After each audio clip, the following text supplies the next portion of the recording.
Hello and welcome to In Depth. I'm Tina Jha. The 1st of August marked Earth Overshoot Day. It means that between the 1st of January and the 1st of August 2018, human beings had consumed a year's worth of natural resources. Earth's population of 7.6 billion consumed 1.7 times more from nature than our planet can regenerate. Earth Overshoot Day is like a report card. It reflects how humans are not using natural resources wisely. In the year 2018, it would take 1.7 Earths to replenish the natural resources we will collectively use up as a planet. In fact, this year, the Earth Overshoot Day came the earliest since 1970s. What can human beings do to push back the Earth Overshoot Day? What are the areas that we need to focus on to have a sustainable future? And how must we reduce the burden of ecological debt? Let's consider in depth today.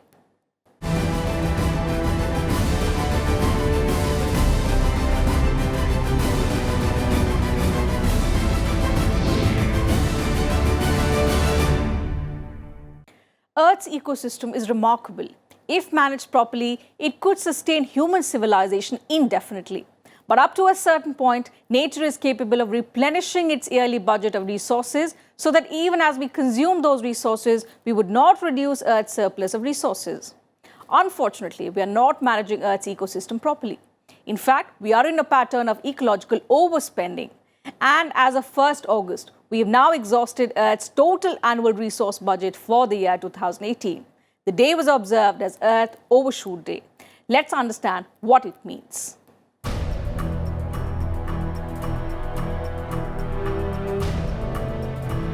Human beings are using up resources on Earth so rapidly that this year's stock has been depleted in only 7 months.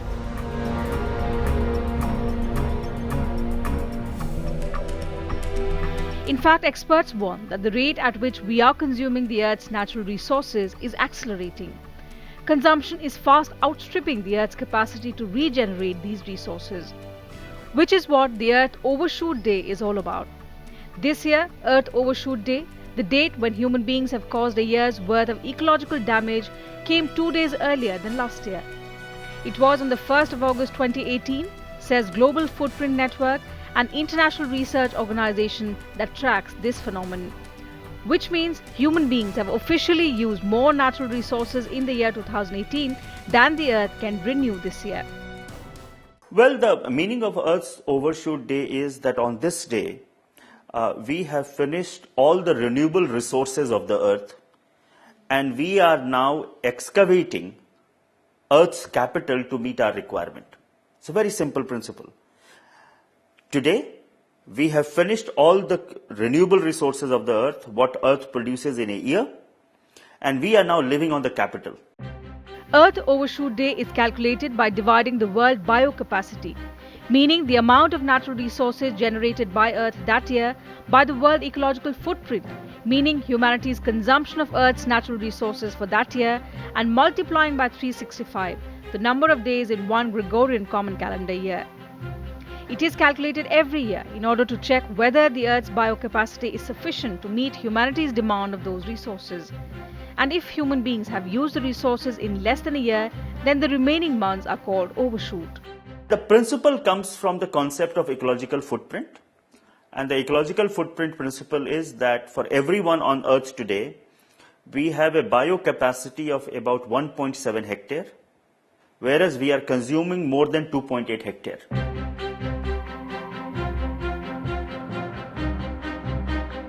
Global Footprint Network launches a campaign every year for Earth Overshoot Day to raise awareness about Earth's limited resources. According to the organization, in 1997, the Earth Overshoot Day fell on 30th September. But now, after almost 2 decades, it fell on the 1st of August. This shows the amount of pressure we are putting on nature to exploit its resources. The report says the limited natural resources like water, minerals, timber are being used at a high pace. Humans have overshot nature's annual budget starting in the early 1970s, and every year the overshoot date keeps creeping up. We have limited resources on Earth on which we depend for our living. Not for our living, but all animals, plants, they also draw from the resources. Now, some organization based in US, they have developed some methodology that what they call the biocapacity. What is the amount of resources you can consume in a year that can be regenerated. Because we are talking about here the renewable resources, not mineral resources like oil and gas and coal. These are renewable resources. Though they are renewable, there is a limit to which they can regenerate. In 1970, human beings did not use up more resources than the Earth could renew until late December. By 1997, the overshoot date had moved back to late September, and now the date has moved to August. This means humankind will slip into ecological death, having gobbled up in less than 7 months more natural resources than the planet can replenish in a year. The best way to explain this to all the viewers is, consider Earth as a fixed deposit. And we all are surviving on the interest of fixed deposit.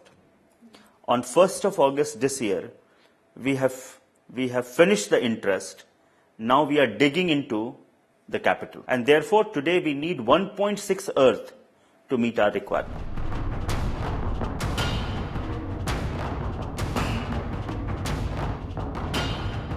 The Global Footprint Network explained that humanity is currently using nature 1.7 times faster than our planet's ecosystems can regenerate.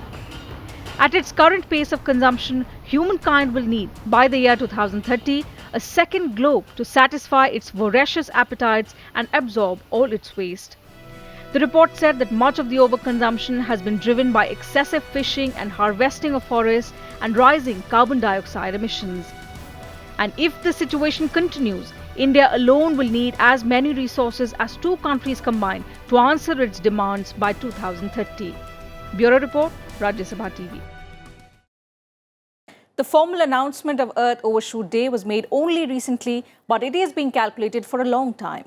It's actually linked to the crisis arising from misuse of resources and includes issues related to environment pollution and rising population. As human beings moved on the path of development and globalization, they started neglecting the need to conserve environment and natural resources. The result has been that we are exhausting our resources. And if we can't control illegal cutting of trees, water pollution, air pollution, exploitation of natural resources, and indiscriminate industrialization, the situation will be even worse in the coming days. The environment provides resources for our needs, and they include renewable and non-renewable resources. The environment can only do these tasks without interruption only when it is in the limits of its capacity, which means the exploitation and consumption does not exceed the rate of rebuilding. When this rate goes up, then the environmental crisis also increases, which manifests as an overshoot. And today, there is a situation of overshoot in the whole world. Rapidly growing population in developing countries and the rich consumption and production standards of developed countries have put tremendous pressure on the environment, due to which many resources have become extinct. And it is much more than the environment's capacity to generate resources. According to a United Nations report, 8 crore and 30 lakh people are adding into the world population every year. According to the report, even if there is a decline in the fertility capacity, still the world population is going to reach the 8.6 billion mark by the year 2030, which is expected to reach 9.8 billion by 2050 and 11.2 billion by 2100. In fact, the excessive exploitation of resources by the increasing population has completely reversed the demand and supply. Well, the problem with India is, though our consumption is low, on an average, every Indian consumes about 1.1 global hectare of bioresource. Whereas what we have is less than 0.5 hectare. So the problem with India is that we do not have enough resources compared to our population. Our population is now about 17% of the world, whereas we have less than 5% of water, we have very little land, we have very little forest. So the problem with India is that our per capita availability of resources is limited, and therefore we are consuming more than that. So we are a ecologically deficit country today, We are consuming more resources than what India's geographical area can produce in a renewable manner. Rivers and other water bodies have become extremely polluted in this order of development. Water sources are drying up. At the same time, the quality of water and air has also deteriorated. According to the United Nations, by 2050, the demand for water will be 55% more than its availability. The level of groundwater is decreasing by 3.2% every year. According to an estimate, 70% of water in India is polluted, and by 2025, India will be among the countries facing acute water shortage. There is an annual availability of 10 lakh litres of water per person in India, while in 1951 it was 30 to 40 lakh litres. It clearly shows that there has been a 4 times decline in the last 6 decades. According to the United Nations report, 9.87 million people in India are not getting clean drinking water, and this is due to the rapid decline in the groundwater level. Absolutely. The fact is that today, if we were to divide every inch of this land, then every Indian will get less than 0.25 hectare. We are an extremely we are an extremely land scarce country. We are also an extremely water scarce country. Our water availability is now less than 1,000 meter cube per person per hectare, which is classified as a scarcity level.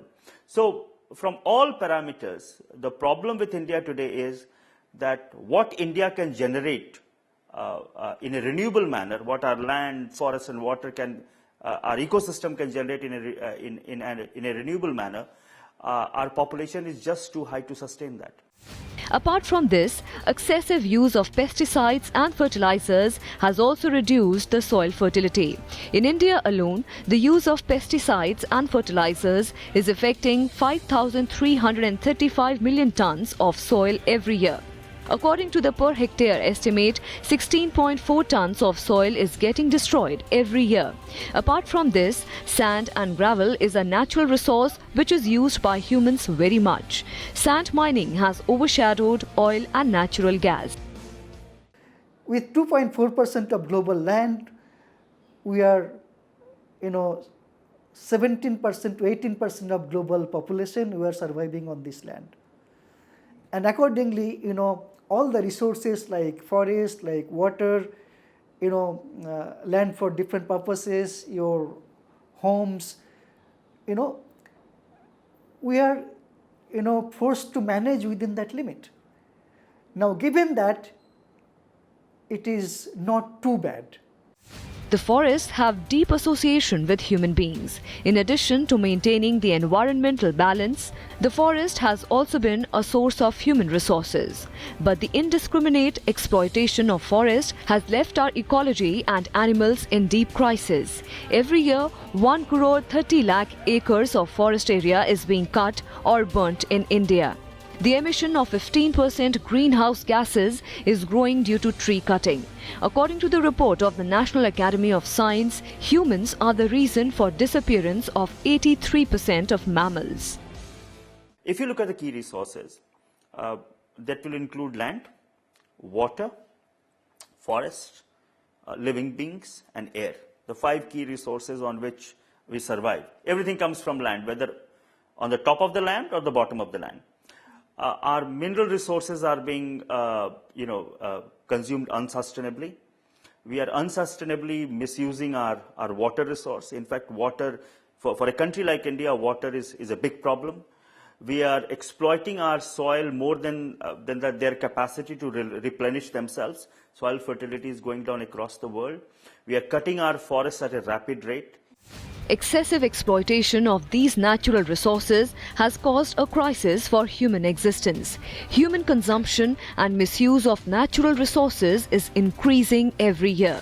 This is the reason that the Earth Overshoot Day is reducing every year. In 2006, when the Earth Overshoot Day was introduced, it was in October. Bureau Report, Rajya Sabha TV. With that, time for a very short break on the program. We'll be right back.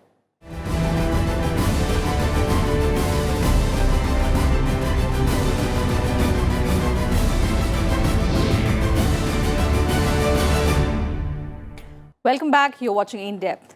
Now, the challenge before human beings is how to move back the date of Earth Overshoot Day and create a sustainable future for themselves. How can we meet our basic needs in life, from the food that we eat to the environment that we live in and the mode of transport that we use to travel in? Factors that contribute majorly in determining a more sustainable planet. In our next report, let's analyze some of the solutions for improving sustainability as suggested by the Global Footprint Network.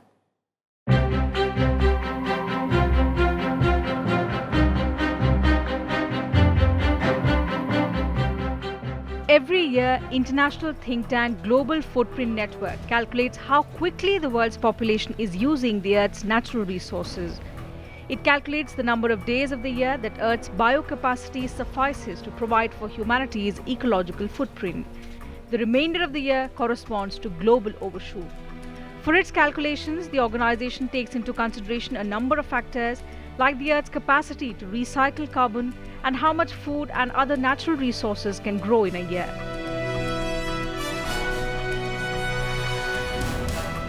Global footprint, if you talk about, then US is far worse than us. There are many other countries who is far worse than us. Though you will see that it came so quickly. Amount of resources Indians are using is pretty low compared to most countries of the world. You can say, yes, within India, some people who are rich, they might be using more resources, and there might be poor people who are using far less resources, but on average, our resource use is quite low. According to Global Footprint Network, as the global population grows, so does the consumption of resources. The per capita demand of resources is constantly increasing, and therefore, the availability of resources is going down rapidly. In order to bridge this growing gap of demand and consumption, the organization has suggested some measures. Whether you can, the current Prime Minister gave the slogan, more crop per drop, so that should not remain only slogan, that has to be implemented very strongly. It's politically very challenging issue, asking farmers don't grow this, grow that, that kind of thing, use this technology, and farmers have been doing certain things for years. Asking them to changing their habit is not going to be easy, but we have to do that. And of course, all of us, also have to think about how we use our resources. We must not waste any resource at our disposal. That we have to think. Everybody has a role here. Global Footprint Network suggests possible action in 4 areas: cities, energy, food, and population. According to the organization, between 70 to 80% population is expected to live in urban areas by 2050. Consequently, smart city planning and urban development strategies are instrumental in making sure there is enough natural capital and avoid excessive human demand that would erode it. For example, energy-efficient buildings, integrated zoning, compact cities, and effective options for people-powered and public transportation. In particular, city planning can play a major role in shaping our need for cars. It matters because personal transportation makes up 14% of humanity's carbon footprint. The second solution is to reduce carbon footprint. The carbon footprint makes up 60% of humanity's ecological footprint. Decarbonizing the economy is our best possible chance to address climate change. Besides, it will also vastly improve the balance between our ecological footprint and the planet's renewable natural resources. Over 150 years ago, the carbon footprint of humanity was close to zero. If we want to live up to the commitment of the 2015 Paris Climate Accord, the carbon footprint would have to be zero again before 2050. Well, developed countries are the biggest culprit as far as Earth Overshoot Day is concerned. For example, United States takes about 8 global hectare of biocapacity per capita. Okay, whereas India has 1.1 hectare. Europe also takes equally large amount of resource to sustain itself. So we will have to ensure that developed countries start reducing their resource consumption. This is very important.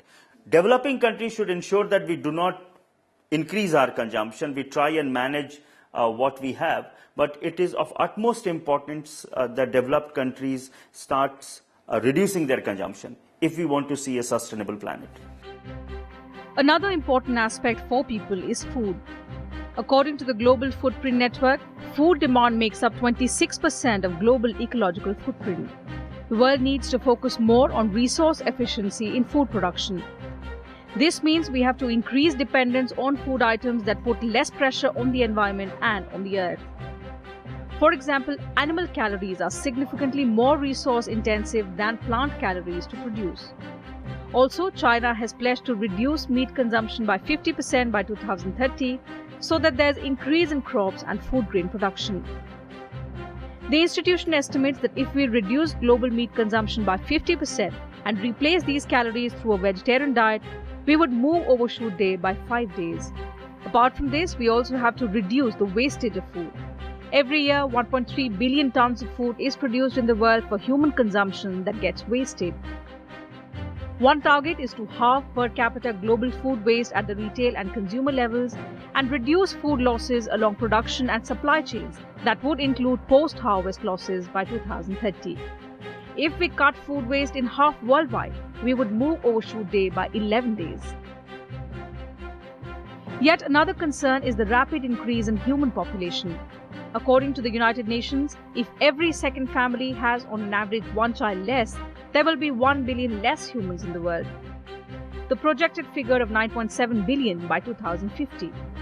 The Earth Overshoot Day organization believes that if every other family in the world had one less child, we would move Overshoot Day 30 days by 2050. The organization also believes that empowering women and girls will result in greater gender equality and will also help in stabilizing population. The emphasis of the institution is how to reduce and control human population. It believes that if there are more humans on Earth, then there is less availability of natural resources per person. Apart from this, we have to save and conserve wildlife to balance the ecosystem. According to a report released in 2006 by the World Wildlife Fund, human activities have reduced the population of animals. The Living Planet report found global populations of fish, birds, mammals, amphibians and reptiles declining by 58% between 1970 and 2012. The Global Footprint Network has started the Move the Date campaign to save planet Earth and also to create a sustainable future which aims at reducing Earth Overshoot Day. Bureau Report, Rajya Sabha TV.